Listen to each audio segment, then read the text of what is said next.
Shalom, Bapak Ibu, saudara-saudara yang dikasih dalam Tuhan. Kita akan merenungkan firman Tuhan lagi. Dan firman Tuhan kali ini terdapat di dalam kitab Keluaran pasal 13 ayat 17 sampai 22. Saya akan membacakannya untuk Bapak Ibu saudara-saudara sekalian. Setelah Firaun membiarkan bangsa itu pergi, Allah tidak menuntun mereka melalui jalan ke negeri orang Filistin, walaupun jalan ini yang paling dekat. Sebab firman Tuhan, jangan-jangan bangsa itu menyesal apabila mereka menghadapi peperangan, sehingga mereka kembali ke Mesir. Tetapi Allah menuntun bangsa itu berputar melalui jalan di padang gurun menuju ke Laut Tiberau. Dengan siap sedia berperang, berjalanlah orang Israel dari tanah Mesir. Musa membawa tulang-tulang Yusuf, sebab tadinya Yusuf telah menyuruh anak-anak Israel bersumpah dengan sungguh-sungguh, Allah tentu akan mengindahkan kamu, maka kamu harus membawa tulang-tulangku dari sini. Demikianlah mereka berangkat dari Sukot dan berkemah di Etam, di tepi padang gurun.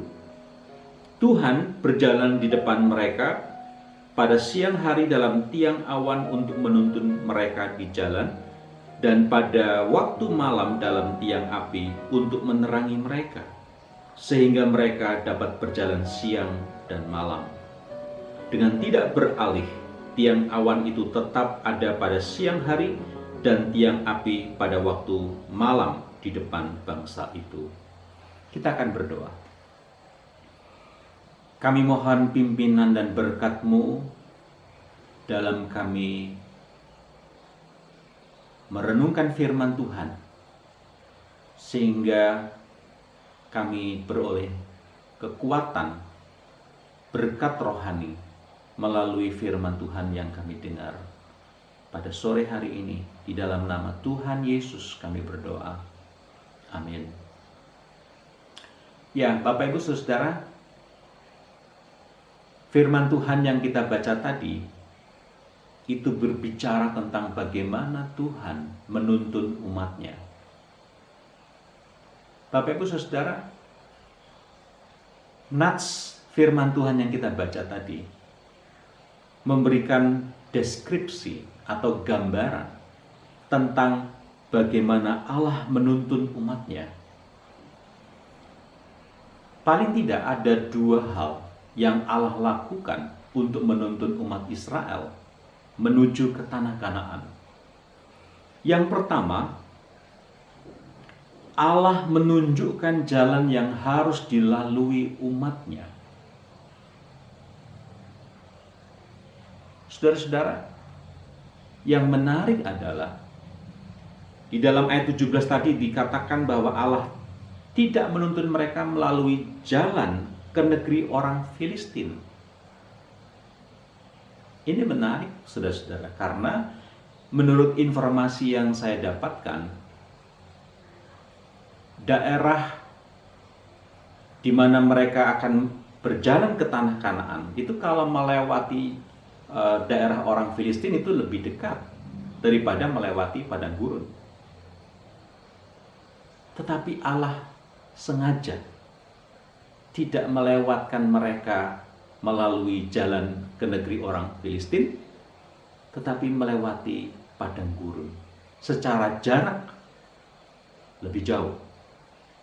Mengapa? Kalau Bapak Ibu memperhatikan di ayat yang ke-17b dikatakan, sebab firman Allah, jangan-jangan bangsa itu menyesal apabila mereka menghadapi peperangan, sehingga mereka kembali ke Mesir. Jika saya sampaikan dalam bahasa saya, mengapa Allah tidak melewatkan mereka berjalan melalui daerah orang Filistin? Karena Allah tahu wataknya orang Israel. Kalau mereka menghadapi kesulitan, mereka ingin kembali ke Mesir. Kalau mereka menghadapi peperangan, dan itu sesuatu yang tidak mereka inginkan, Dan pasti mereka ingin kembali ke Mesir. Allah tahu. Karena itu, saudara-saudara, Allah sengaja melewatkan jalan yang lebih jauh untuk menuju ke Kanaan. Bapak Ibu Saudara, Allah tidak pernah salah untuk menuntun kehidupan kita, umatnya. Allah tahu persis jalan yang dipilihnya, yang harus kita lalui, tidak akan tersesat, tidak akan salah. Dan Allah tahu mengapa kita harus melewati jalan A dan tidak jalan B.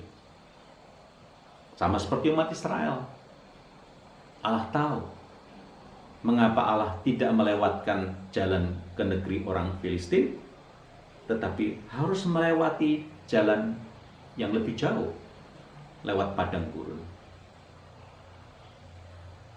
Bapak Ibu Saudara, jika Allah yang menuntun kita, kita tidak akan tersesat. Kita tidak akan salah jalan. Bahkan jika sesuatu yang tidak menyenangkan sekalipun harus kita lewati, jika Allah yang menuntun kita, percayalah, tidak ada yang salah. Bahkan kadang-kadang kita bisa berpikir yang negatif tentang situasi yang kita alami. Misalnya, kita sudah berdoa, kita sudah menyerahkan segala sesuatu, permasalahan kita kepada Tuhan, tapi yang terjadi sebaliknya. Kita mengalami hal-hal yang tidak kita harapkan. Lalu kita bertanya, mengapa Tuhan mengizinkan? Mengapa Tuhan membiarkan? Apakah Tuhan salah kalau Tuhan mengizinkan atau membiarkan situasi yang tidak menyenangkan kita alami? Tidak. Ingat, Allah tidak pernah salah. Saya masih ingat pengalaman yang saya pernah alami sebelum saya menikah dulu. Saya janjian dengan pacar saya yang sekarang adalah istri saya. Kami janjian untuk bertemu jam 3:30 pagi untuk kami pergi ke kota Kediri. Dan malamnya saya telah memastikan kendaraan sepeda motor yang akan saya pakai untuk menjemput pacar saya yang sekarang adalah istri saya itu dalam keadaan mesinnya baik. Jadi saya coba starter dan semuanya berjalan dengan baik, lancar. Keesokan harinya kira-kira jam 3:30 pagi, motor yang akan saya gunakan itu saya starter tapi tidak hidup, tidak menyala, tidak berfungsi mesinnya. Saya sempat bersihkan businya, saya starter lagi nggak bisa. Saya berhenti sebentar dan saya berdoa, mohon Tuhan tolong. Mengapa Tuhan mengizinkan? Mengapa Tuhan membiarkan kesulitan ini terjadi? Padahal malam harinya mesinnya semuanya baik-baik saja. Bapak Ibu Saudara, 1 jam kemudian kira-kira 4:30 saya mulai menjemput pacar saya. Lalu kemudian pacar saya menunggu terlalu lama mungkin sehingga agak tidak enak perasaannya, sikapnya, dan kami menuju ke terminal Landung Sari. Kami parkir sepeda motor di terminal, kami naik bus. Pada waktu kami naik bus, duduk di bangku paling depan, belakangnya sopir, dan Pak sopirnya mengatakan kepada saya, Mas, kalau sampean tadi naik bis yang jam pertama, itu kira-kira jam 4 pagi tadi, pada waktu itu, Mas akan mengalami celaka. Kenapa? karena bis yang jam 4 pagi nabrak pohon. Setelah kami mendengar cerita dari Pak sopir ini, hati kami menjadi sangat lega. Bukan hanya lega, tapi kami menjadi lebih mengerti mengapa Tuhan mengizinkan situasi mesin motor saya menjadi sangat sulit di starter, bahkan sampai terlambat menjemput pacar saya, sampai pacar saya nggak enak sikapnya dengan saya. Apakah ada yang salah? Tidak. Allah mengizinkan karena Allah tahu ada bahaya yang akan kami lalui. Kalau saja sepeda motor saya tidak mogok dan kami tepat jam 4 pagi di Landung Sari, kami pasti akan ikut dalam peristiwa kecelakaan bis. Sekali lagi, Allah tidak salah menuntun umatnya. Sekalipun jalan yang kita lalui mungkin tidak menyenangkan, tapi itu bukan berarti salah. Allah tidak pernah salah menuntun hidup kita. Jadi itu yang pertama, saudara, yang dilakukan oleh Allah. Allah menunjukkan jalan yang harus dilalui umatnya. Yang kedua, yang dilakukan oleh Allah untuk menuntun umatnya adalah di dalam ayat 21, Allah berjalan di depan umatnya pada siang hari dalam bentuk tiang awan dan malam hari untuk menerangi mereka dalam tiang api. Bapak Ibu, saudara-saudara, kalau saja peristiwa itu terjadi pada masa sekarang, itu pasti akan sangat heboh sekali. Itu pasti akan menakutkan, akan menjadi pusat perhatian banyak orang-orang mau foto, orang ingin melihat, dan akan terjadi kerumunan yang sangat besar sekali karena orang ingin melihat fenomena itu. Jadi pada waktu itu, saudara, Allah menyatakan kehadirannya dalam bentuk tiang awan. Jadi tiang awan itu berada di atas perkemahan orang Israel, dan kalau tiang awan itu bergerak atau berjalan, maka orang-orang Israel harus mengikuti. Satu hal, Bapak Ibu Saudara-saudara, bahwa umat Israel tidak mengenal daerah yang mereka lewati.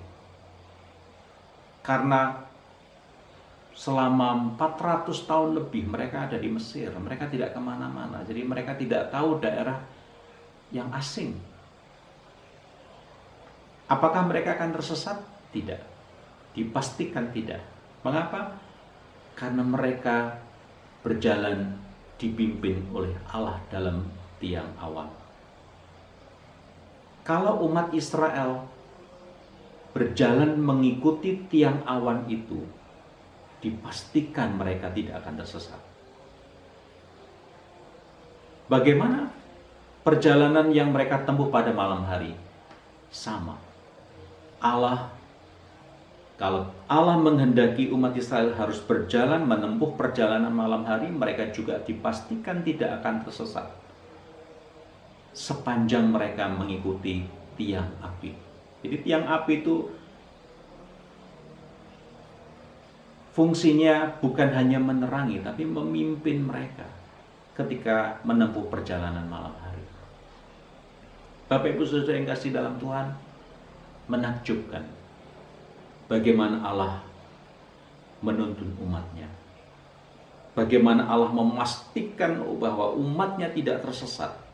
Memastikan bahwa umatnya akan berjalan dengan aman. Memastikan bahwa umatnya akan sampai ke tujuan dengan selamat. Bapak Ibu Saudara, apa yang dapat kita pelajari dari renungan firman Tuhan kali ini? saya mencatat ada 4 pelajaran penting yang bisa kita ambil sebagai pelajaran pengenalan kita akan Allah. Yang pertama, Allah tidak membiarkan umatnya berjalan sendiri. Kita bersyukur, saudara. Firman tadi menunjukkan bahwa Allah tidak membiarkan Israel jalan sendiri. Berjalan sendiri ke tanah Kanaan itu mustahil, saudara. Selain umat Israel tidak mengenal medan dan terlalu berbahaya bagi mereka, karena ada banyak musuh-musuh yang kuat, yang siap untuk melawan mereka. Tapi Allah tahu mereka tidak mungkin bisa mencapai Kanaan sendiri. Karena itu Allah lah yang harus menuntun. Jadi Allah tidak membiarkan umatnya jalan sendiri. Kita bersyukur. Kita juga sebagai umat Tuhan tidak dibiarkan jalan sendiri. Pastikan Bapak, Ibu, Saudara-saudara dan saya berjalan mengikuti pimpinan Tuhan. Jangan coba cari jalan sendiri, nanti tersesat. Yang kedua, Allah menuntun kita dengan caranya. Kita kadang-kadang mau jalan sendiri, kita mau cari cara sendiri. Kadang kita juga meyakini cara kita itu cara yang terbaik. Tapi jika sesuatu terjadi, baru kita sadar ternyata cara kita itu bukanlah cara yang terbaik. Saudara, Allah menuntun kita dengan caranya. Yang kadang-kadang Allah memberitahu sehingga kita mengerti, kadang-kadang kita juga tidak tahu, sehingga kita harus mempercayai penuh Tuhan, mengikuti jalan-jalan Tuhan, mempercayai penuh bahwa Tuhan menuntun kita dengan cara yang tepat. Yang ketiga, Allah tidak pernah salah menuntun kita. Walaupun mungkin kita pernah menduga Allah keliru, kita mungkin juga pernah menduga bahwa Allah tidak memperhatikan kita. Tapi itu tidak benar. Allah tidak pernah salah menuntun kita. Dan yang keempat, ketidakmengertian kita terhadap cara Allah terkadang membuat kita berpikir negatif tentang Allah. Apakah Allah salah menuntun umat Israel menuju ke Kanaan lewat padang gurun?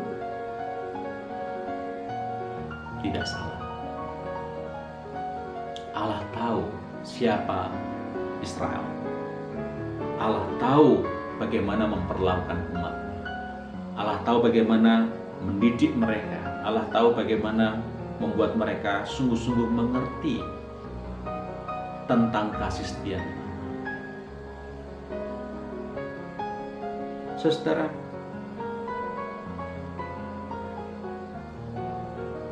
kadang kita juga berpikir negatif tentang Allah. Mengapa Allah izinkan kita mengalami sesuatu yang tidak menyenangkan? Mengapa Allah seolah-olah dalam tanda petik berdiam diri? Bapak Ibu, itu mungkin kita berpikir demikian, itu karena ketidakmengertian kita tentang cara Allah. Kalau kita mengerti, kalau kita percaya berdasarkan firman Tuhan ini, kita tidak akan berpikir negatif tentang Allah. Kiranya firman Tuhan yang kita dengarkan bersama-sama pada sore hari ini akan meneguhkan kita untuk terus bergantung pada Tuhan, berharap pada Tuhan, berjalan dalam tuntunannya Tuhan, dan percayalah, Allah tidak membiarkan kita jalan sendiri. Ia menyertai kita selalu. Mari kita berdoa. Terima kasih Tuhan untuk firman-Mu yang sudah kami dengar. Kiranya Tuhan meneguhkan hati kami untuk terus berjalan mengikuti tuntunan Tuhan dan mempercayai Tuhan dalam segala situasi kami. Sebab Tuhan tidak membiarkan umatnya berjalan sendiri. Tuhan menuntun umatnya dengan caranya. Tuhan juga tidak salah menuntun umatnya. Yang membuat kami seringkali berpikir negatif karena ketidakmengertian kami tentang cara Allah. Di dalam nama Tuhan Yesus, berkati jemaat-Mu, lindungi jemaat-Mu dalam situasi yang sekarang. Pakailah Tuhan pemerintah, pimpinan negeri kami, untuk berilah hikmat mereka supaya mereka mengerti bagaimana mengatasi segala kesulitan, permasalahan, karena Tuhan punya cara untuk menolong kami, menolong pemimpin kami, menolong bangsa kami, memulihkan segala sesuatu yang saat ini terjadi di seluruh dunia dan juga di negeri kami. Kami berdoa mengucap syukur dalam nama Tuhan Yesus.